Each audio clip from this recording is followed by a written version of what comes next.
बहुत लोग बहुत परेशान रहते हैं, शत्रु लोग बहुत परेशान करते हैं, उनको कैसे जीता जाए, उन पर कैसे विजय पाया जाए, उसके लिए एक साधारण छोटा सा टोटका। दाएं हाथ पर काले उड़द की दाल, 21 लौंग, 44 चावल, 88 उड़द के दाने, ठीक है, और पॉजिटिव कोई फूल, गुलाब,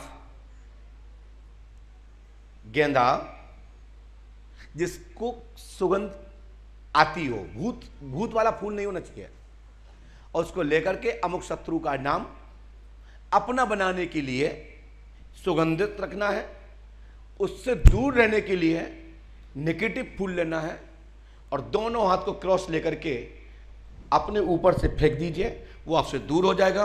और एक फूल जो पॉजिटिव फूल है अपना बनाना है, उसके साथ चलाना है, अपने नजदीक रखना है। तो उस फूल कर को लेकर के अपनी दोनों आंखों के स्पर्श, दोनों कंधाओं से मतलब अपने दोनों बाजुओं का स्पर्श दाहिने हाथ को कराना है, और अपने हृदय से लेना है और दाएं साइड रख देना। कैसा भी शत्रु हो वो आपका हो जाएगा, और जिससे दूर होना है वो क्रिया कर लेना, वो जिंदगी में तुम्हारा नाम नहीं लेगा, आप उसका नाम नहीं लोगे। आशीर्वाद।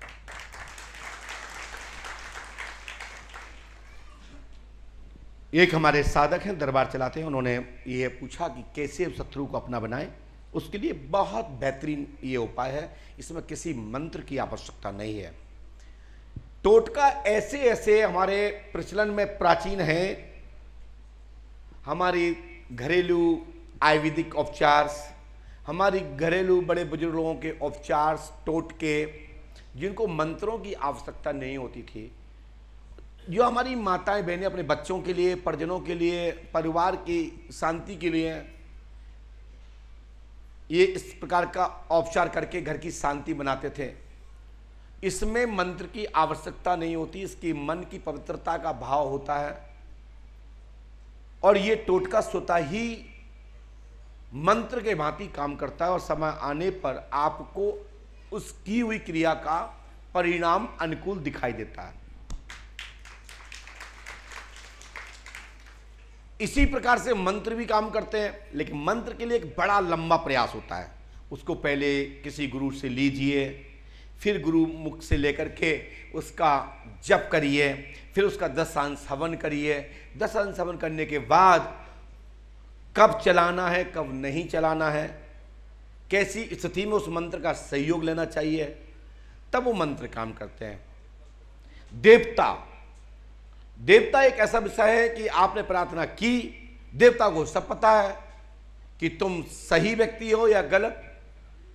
तुम्हारी जैसी गुहार होती है, जिस तरह से भाव होता है, उसी प्रकार से देवता आपका काम कर देता है। वहां ना मंत्र की जरूरत होती है, ना सिद्धि की जरूरत होती है, बस प्रार्थना करनी होती है। जैसे आप हमारे पास आए हो, आप प्रार्थना तो लेके आए हो। यदि आप इतना जानने के लिए आए हो कि मेरा नाम ये है और मेरी तुम्हारी ये समस्या है, इतने के लिए तो आप नहीं आए। इतना तो आप जानते ही हो कि मेरे 10 लाख का घाटा खा गए हैं, मेरी पत्नी का ऐसा हो गया, मेरे पति का ऐसा हो गया, मेरे बच्चे का ऐसा हो गया, ये तो आप जानते हो। आप ये जानने नहीं आए हो, आप उसका समाधान पाने आए हो, ऐसा ही है ना। लेकिन हम बताते इसलिए हैं कि आप इस समस्या लेके आए और इस तारीख तक हो जाएगा, तो एक विश्वास जागृत करने के लिए कुछ ऐसे तथ्यों को सामने रखना पड़ता है जिससे आपकी निष्ठा मजबूत हो जाए।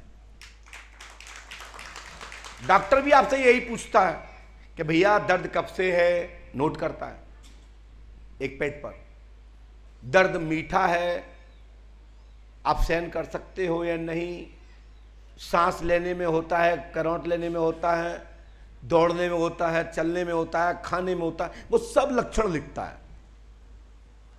फिर वो सोनोग्राफी किस बात की करता है? यदि क्वेश्चन मार्क लगाया जाए तो हर जगह लग सकता है। जब तुमने हमसे ही पूछ लिया तो फिर ये सोनोग्राफी, अल्ट्रासाउंड, फलाना ढिमका जांच किस बात की? वो इसलिए देखता है कि हमको उसी बिंदु पर चेक कर लें, नहीं तो पूरी जांच करना पड़ेगी, उसका ज्यादा भी खर्च आ सकता है। सिर से लेके अंगूठे तक का चेकअप होगा, और जब आप एक पर्टिकुलर जगह बता देंगे कि दर्द यहां हो रहा है तो यहीं का एक्सरे कराएंगे, समझ रहे हो? तो इसी तरीके से आपके मन में लाखों क्वेश्चन होते हैं, लाखों क्वेश्चन होते हैं। ऐसे माने जैसे समुद्र में नाना प्रकार के तरंग उठती हैं, नाना प्रकार के उसमें बलबूरे उठते हैं, नाना प्रकार के उसमें कुछ भी आता है, आप देखिए उस ज्वाला घाटों में उसमें, तो उसी प्रकार से मन में लाखों क्वेश्चन उठते हैं, जिनमें से एक क्वेश्चन लेके आप पंडोकर धाम आए हो।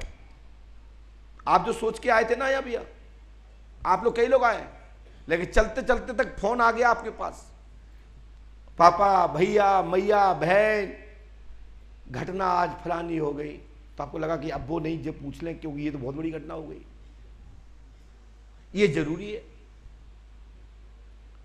तो आप समझिएगा कि मेरे लिए कितना टफ होता होगा।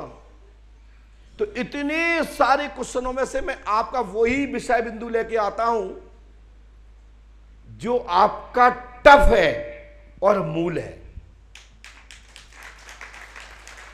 आपने हमारे पर्चों को देखा होगा ना, तो पहली लाइन में ही लिखा होता है अमुक नाम है आपका, अमुक विषय है, इस विषय का कारण यह है, और इस समय तक सफलता मिल जाएगी, और यह विधान आपको करना होगा। पंडोखर धाम में मैं पर्चा बना देता हूं, यह तो आपकी किस्मत है। इस मिट्टी में आने मात्र से कैसा ही संकट हो, उस संकट का काट सुताई होने लगता है। इस पंडोकर धाम की भूमि का ये लक्षण है और इसका ही प्रभाव है। कैसा ही संकट हो, हम हो ना हो, ये आज की बात नहीं कर रहा हूं, भविष्य के लिए भी कह रहा हूं, ये दिमाग में बैठा लेना कि जो मेरे से मिलके काम करवा रहे हैं ना, तो 10% भी नहीं हो रहा है, और हमसे बेगर मिले आप अमावस्या करो ना, 100 में 100% काम होंगे, 100 में 100।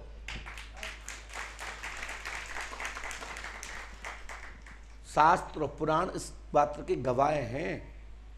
जब तक राम और कृष्ण थे ना, तो काम और चमत्कार अंगुलियों पे गिने जा सकते हैं, लेकिन अब मेरे प्रभु अपने धाम में विराजमान है, इतने चमत्कार इस पृथ्वी पर हो रहे हैं कि जो कैलकुलेटर फेल हो जाएंगे। नाम से ज्यादा, शरीर से ज्यादा, रूप से ज्यादा नाम के प्रभाव से कृपा होती है। ये पंडोकर के नाम से काम होते हैं। जो पंडोकर धाम आ नहीं पाते, देश विदेशों में बैठे हैं, उनके बड़े बड़े काम हो गए। जो यहाँ 5 अमावस्या कर रहे हैं, 10 अमावस्या कर रहे हैं, उनके काम अभी तक नहीं हुए हैं, वो समय का इंतजार कर रहे हैं। अब आप लोग इसका क्या अर्थ लगाएंगे कि जैसे हम घर ही बैठ के कहें ना, समय से पहले और भाग से ज्यादा कभी किसी को नहीं मिलता। जिसका समय आ गया और उनने नाम लिया और तो धाक से काम हो गया। उन लोगों के काम हो गए जिनका समय आ गया। और समय अनुकूल आने पर ही कार्य होते हैं। इसके लिए देवता, देव आदि सभी लोग शुभ अवसर का इंतजार करते हैं। आप भी करते हो, हम भी करते हैं, आपके विरोधी भी करते हैं। जिस दिन समय आएगा तब बताएंगे। समय का इंतजार सभी करते हैं। इसलिए आपको मैं समय ही बता सकता हूं, मैं दे नहीं सकता। देने वाला मैं कौन हूं?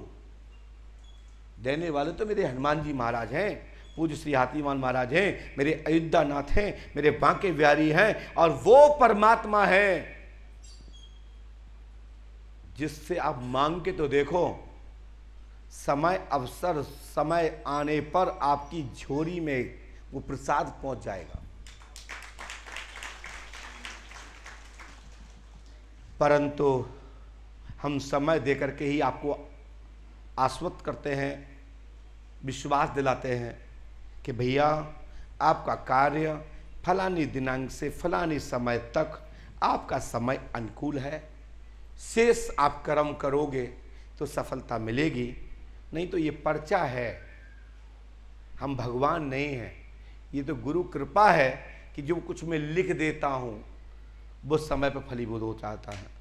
ये जो गणना मुझे मिली है, जो मैं समझ पाता हूँ, वो अपने भावों को, आपके भावों को जोड़ करके उसके बीच के जो संवाद को पूर्ण कराता है, आपके टूटी हुई कड़ी को जोड़ता है, मैं वहाँ तक ले जाने का कार्य करता हूँ। शेष तो कर्म स्वयं ही करना होगा। ना तो मैं धन देता हूँ, ना किसी को बच्चे देता हूँ, ना किसी को नौकरी देता हूँ, ना किसी को ठीक करता हूँ। जहाँ बीमारी है उसके लिए मैं डॉक्टर के लिए प्रेरित करता हूँ।